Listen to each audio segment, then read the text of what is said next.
اعوذ باللہ من الشیطان الرجیم، بسم اللہ الرحمن الرحیم۔ کچھ دنوں سے ایک ویڈیو بہت زیادہ وائرل ہو رہا ہے۔ ایک کیا دو تین ویڈیوز وائرل ہو رہے ہیں۔ ایک تو بریلوی دیوبندی کا جھگڑا ہو رہا ہے، مناظرہ ہے، بیچ میں کوئی ہندو آدمی فیصلہ کر رہا ہے، اور ایک دوسرا ویڈیو آیا جو ٹرین میں بیچ کے راستے میں 5-6 آدمی لائن بنا کے نماز پڑھ رہے ہیں، ایک کے پیچھے ایک کے پیچھے۔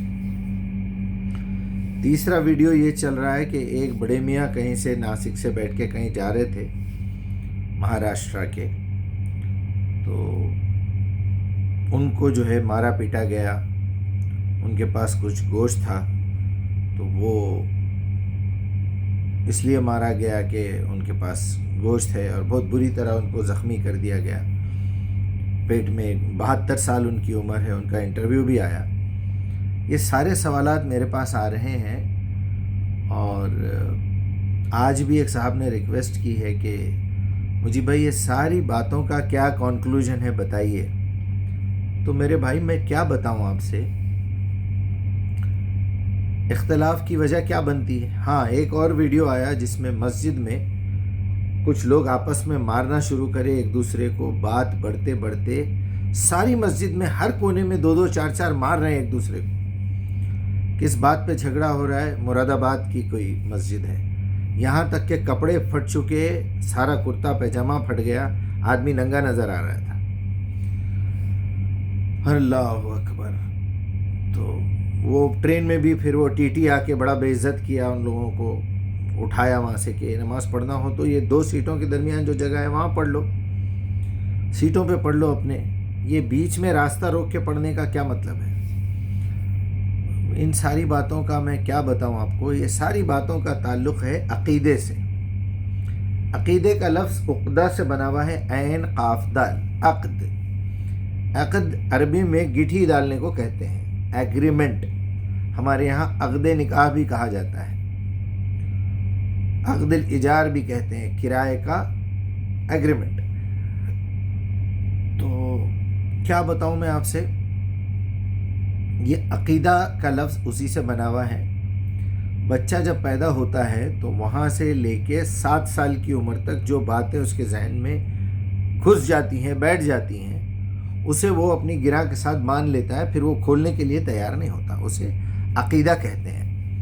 اب وہ عقیدہ صحیح ہے، غلط ہے، ہندوؤں کا بھی عقیدہ ہے، کرسچنوں کے پاس بھی عقیدہ ہے۔ آپ اندازہ کیجئے، سپر پاور، دنیا کی اس وقت کی سپر پاور، ٹیکنالوجی میں آگے، شرافت میں آگے، صاف صفائی میں آگے، اور علم میں آگے، انسانیت میں آگے، ہیومینٹی کے بڑے ان کے پاس وہ ہیں، کوئی جا کے پولیٹیکل اسائلم لے لے وہ دے دیتے ہیں۔ اگر وہاں پریگننٹ ہو کے بچی انڈیا میں بھی آ گئی تو یہ پریگننسی وہاں ہوئی ہے، اس لیے وہ بچے کو پاسپورٹ ملتا ہے۔ وہ پیدا ہوئے سو بچے کی کفالت میں اس کے ماں باپ کو پاسپورٹ مل جاتا ہے۔ پورا آپ یو کے، یو ایس، کینیڈا، آسٹریلیا، یہ بڑے ممالک، یورپ، پھر بھی اس کے باوجود ان کے پاس یہ عقیدہ ہے، عقیدہ کہ عیسیٰ اللہ کا بیٹا ہے۔ اب سوچیے آپ کس قدر، ہمارے پاس یہ عقیدہ ہے کہ عیسیٰ اللہ کا بیٹا نہیں ہو سکتا، عیسیٰ علیہ السلام اللہ کے بیٹے نہیں ہو سکتے، اللہ کو کسی نے نہیں جنا، اللہ نے کسی کو نہیں جنا، لم یلد ولم یولد، ہمارا عقیدہ یہ ہے۔ تو عقیدہ تو آپ سمجھ گئے۔ تو یہ عقیدے کی خرابی ہے۔ جیسے وہ ڈیبیٹ میں بریلوی یہ کہہ رہے ہیں کہ ہم دیوبندی کو کافر اور مرتد مانتے ہیں، پھر وہ سامنے والے صاحب جو ہے اشرف علی تھانوی کی کوئی کتاب نکال کے پڑھ کے سناتے ہیں کہ علم غیب، بریلویوں کا یہ ماننا ہے کہ محمد الرسول اللہ کے پاس علم غیب تھا۔ تو اشرف علی تھانوی جواب دیتے ہیں کہ علم غیب کامل یا وقتیہ ضرورت کے تحت؟ اگر وہ کامل علم غیب ہے تو یہ ہو ہی نہیں سکتا، وقتیہ علم غیب ہے تو وہ نبی کیا، رسول کیا، وہ تو جانوروں کے پاس بھی تھوڑا بہت ہوتا ہے۔ تو ہو سکتا ان کو سمجھانا نہیں آیا ہوگا، لیکن اس کو قرآن کی روشنی میں اگر دونوں پارٹیاں سمجھتی، وہ لوگ بھی صرف کیڑے نکالنے کے لیے وہ لائن کوٹ کر کے، بہرحال ساری باتوں کا لب لباب یہی ہے کہ عقیدے پہ جھگڑے ہو رہے ہیں۔ تو کیا کیا جائے؟ یہ عقیدہ کیسے بدلا جائے؟ کیسے یہ سدھار لایا جائے؟ کیسے مسلم امت کو بچایا جائے؟ کیسے لوگوں کو یہ سمجھایا جائے کہ اپنا عقیدہ بنانے سے پہلے آپ ایک مرتبہ قرآن سے ضرور چیک کیجئے اور سجدے میں اللہ کے سامنے گڑ گڑا کے دعا کیجئے کہ یا اللہ میں جس بات کو اپنے دماغ کی گرہ سے باندھنا چاہتا ہوں وہ بات آپ کی نظر میں بھی صحیح ہے یا غلط ہے. کہیں ایسا نہ ہو ان تقولوا یوم القیامہ انا کنا عن ھذا الغافلین، کہ تم قیامت کے دن یہ نہ کہو کہ میں غافل تھا اس بات سے، دیکھو میں اس لیے قرآن بھیج رہا ہوں اور تم سے ایگریمنٹ بھی لے رہا ہوں. سورہ اعراف 172 کا آخری ٹکڑا ہے وہ. بہرحال یہ ساری باتیں ہیں تو ہم کو اللہ سے التجا بھی کرنا چاہیے اور اپنا عقیدہ قرآن سے چیک کر لینا چاہیے. میں اس کے ضمن میں چھوٹی سی بات کہہ دوں کہ نبی کو زندہ سمجھنا، نبی کو عالم الغیب سمجھنا، شرک بچا کیا یہ بتائیے آپ نے؟ ابھی کچھ اور شرک باقی ہے کہ آپ اللہ اور رسول دونوں کو بازو بازو بٹھا دے رہے ہیں. چاہے آپ اللہ کا نام لے لو، چاہے محمد کا نام لے لو، سیم ایکول. بلکہ عہد کو الف نکال کے میم لگائے تو محمد ہوتا بولتے بعض نالائق. آپ عہد لکھ لیجئے، الف ہا میم دال، عہد اللہ، اللہ احد، قل هو اللہ احد. اب عہد کا الف نکال کے جب آپ میم میں اس میں گھسیڑ دیں گے، میم لگا دیں گے تو محمد ہو جائے گا. یعنی اللہ بھی میم کے بغیر ادھورا ہے.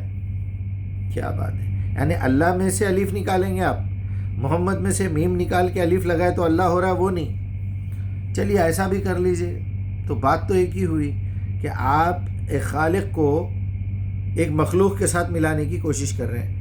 اکثر لوگوں کو میں نے دیکھا ہے نبی صلی اللہ علیہ وسلم کی موت پہ وصال کا لفظ یوز کرتے ہیں. آپ کا وصال جب ہوا، وصال کا مطلب معلوم ہے آپ کیا بولنا چاہ رہے ہیں یہ لوگ؟ کہ جس شخصیت، جس ہستی کے اندر سے ایک نور نکل کے زمین پہ آیا تھا، وہ نور میں نور واپس مل گیا، وصل ہو گیا، وصول ہو گیا. تو یہ الفاظ میں بھی شرک ہے.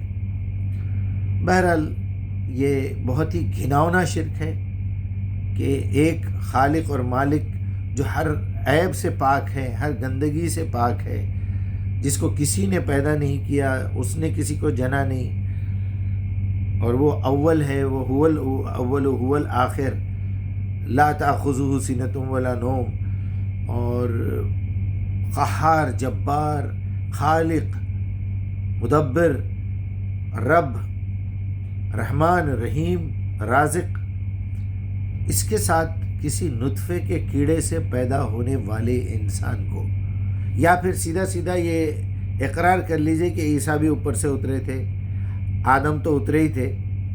زیادہ تو آدم کو بولنا چاہیے اللہ کا بیٹا ہے، کیونکہ بغیر ماں بغیر باپ کے اللہ کو بیوی کی کیا ضرورت ہے، اللہ کو شوہر کی کیا ضرورت ہے؟ پیدا کر دیا کن فیکن، تو اللہ کا بیٹا تو آدم ہوا. جب آدم ہوا تو اب آدم کے بیٹے ہم لوگ بھی، تو پھر اللہ میاں کے نواسے پوترے ہو گئے ہم لوگ پھر سب. اس طرح کی چھوٹی اور گھٹیا باتیں کر کے آدمی خود ہی پھنس جاتا ہے. تو اس طرح کی باتیں نہیں کرنا چاہیے. یہ شرکیہ عقیدے ہے.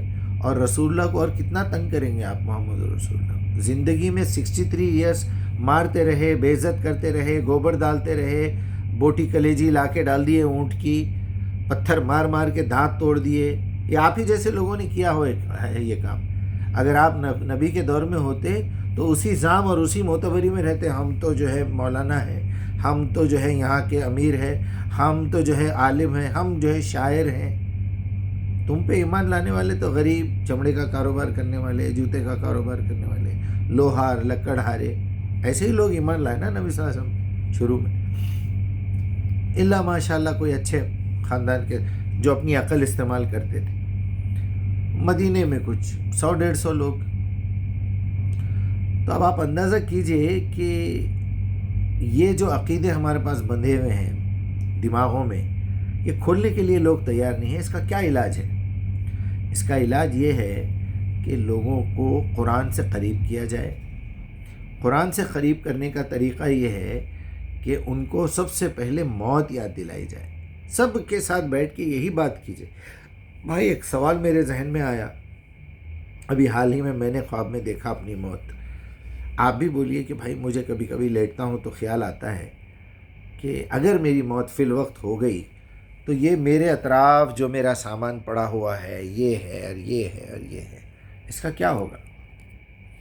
میری حساب کی کتابیں ہیں، میں کس کے پیسے کتنے دیا، کتنے لیا، میں نے قرآن کتنا لکھا، اس کو پرنٹ آؤٹ نکالنا ہے، اس کا ترجمہ میں نے لکھا ہے۔ آپ کے پاس کوئی ایسا پلان ہے کہ کیا آپ اپنے بچوں کو بٹھا کے آپ اپنے بچوں کو سمجھائیں کہ دیکھو بیٹا میری موت کبھی بھی ہو سکتی ہے، کہ یہ چیز ان کو دینی ہے، یہاں سے یہ لینا ہے، یہاں سے یہ کرنا ہے۔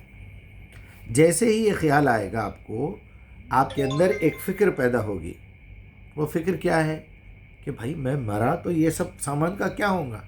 اس کے ساتھ ساتھ یہ خیال آئے گا واٹ نیکسٹ، یہاں جو چھوڑ کے جاؤں گا وہ تو چھوڑ کے جاؤں گا ہی جاؤں گا، میرے مرتے ہی وہاں میرے جو سوال جواب ہونے والے اس کا کیا ہوگا؟ پھر قیامت کے دن جب مجھے یہ جسم اور یہ روح کو ملا کے پھر سے کھڑا کیا جائے گا، پھر سے پوری شخصیت کو سامنے ابھارا جائے گا، جیسے پیدا ہونے سے پہلے 172 سورہ اعراف کی اس میں کھڑا کیا گیا تھا، اذ اخذ ربک من بنی آدم من ظہورہم ذریتہم اشہدہم علی انفسہم الست بربکم قالوا بلی شہدنا ان تقولوا یوم القیامہ انا کنا عن ھذا الغافلین۔ سیم ٹو سیم سچویشن آپ کی قیامت کے دن ہونے والی ہے۔ اور اس دن اللہ اگر یہ پوچھا، بول دیا، اگر اعلان کر دیا والعصر ان الانسان لفی خسر، قسم ہے زمانوں کی سارے کے سارے آج خسارے میں ہیں۔ کچھ لوگ بولیں گے ہم تو ایمان لائے تھے، اوکے الا الذین آمنوا، پھر عمل الصالحات کیا نہیں کیا ڈال دو جہنم میں۔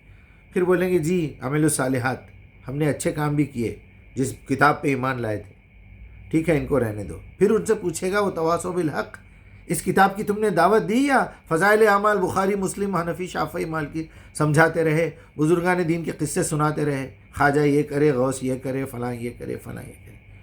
کچھ عقل ہے تم کو؟ جس کام کی ذمہ داری میں نے تم کو دی تھی یہ کتاب دوسروں تک پہنچاؤ۔ اب کوئی رسول آنے والا نہیں ہے، کوئی نبی آنے والا نہیں ہے، قیامت تک کے لیے کتاب محفوظ ہے، گارنٹیڈ کتاب ہے، لا ریب فیہ۔ اس کے علاوہ تم جھوٹے قصے سناتے رہے۔ اگر وہ قصہ سچ بھی تھا کیا ضرورت تھی تم کو سنانے کی؟ کس نے کہا تھا تم کو سنانے؟ وہ وہابی کافر ہے، وہ بریلوی کافر ہے، وہ شیعہ کافر ہے، وہ قادیانی کافر ہے، وہ فلاں فلاں ہے۔ کافر تو تم ہو، بولو اب میں بولتا ہوں، کیونکہ تم نے قرآن سے کفر کیا ہے۔ تم نے اعلان کیا ہے کھڑے رہ کے جمعے کی نمازوں میں کہ ہم قرآن کو بالکل پیش نہیں کریں گے۔ مسجد کے صدر صاحب کا یہ کام ہے کہ رات کو امام صاحب کو بٹھا کے بولیں کہ یہ 2 آیتیں آپ کو کل صبح میں یہ 1 رکوع سنانا ہے، اسی کا خطبہ دینا ہے، وہی دونوں رکعتوں میں پڑھنا ہے بآواز بلند۔ کیا خیال ہے؟ اللہ اکبر، اللہ اکبر۔ یہ بہت بڑا ظلم ہم لوگ کر رہے ہیں، بہت بڑا ظلم ہم کر رہے ہیں قرآن کے ساتھ، اور اللہ کی لعنت ہم پہ ہو رہی ہے۔ سورہ بقرہ 159 پڑھ لیجئے۔ بہرحال میری آپ تمام سے یہی گزارش ہے کہ قرآن کے ساتھ ظلم مت کیجیے۔ تو جب آدمی کو موت کا یقین ہو جاتا ہے تو وہ وہاں کی فکر کرنے لگتا ہے، وہاں کی فکر ہوگی تو پھر یہاں کی فکر ہوگی کہ مجھے ایک لمیٹڈ ٹائم دیا گیا ہے، اس میں مجھے سدھر جانا ہے۔ سدھرنا کیا ہے؟ قرآن کی دعوت۔ جب دعوت شروع کریں گے آپ، سب سے پہلے لائن میں آپ کھڑے رہیں گے، آپ کا ضمیر، وہاں سے دعوت شروع کیجئے۔ اللہ آپ لوگوں کی مدد کرے۔ میری کوئی بات بری لگی تو معاف کر دیجئے۔ اللہ سے بھی یہ گزارش ہے کہ میری خطاؤں سے مجھے درگزر فرمائے۔ السلام علیکم۔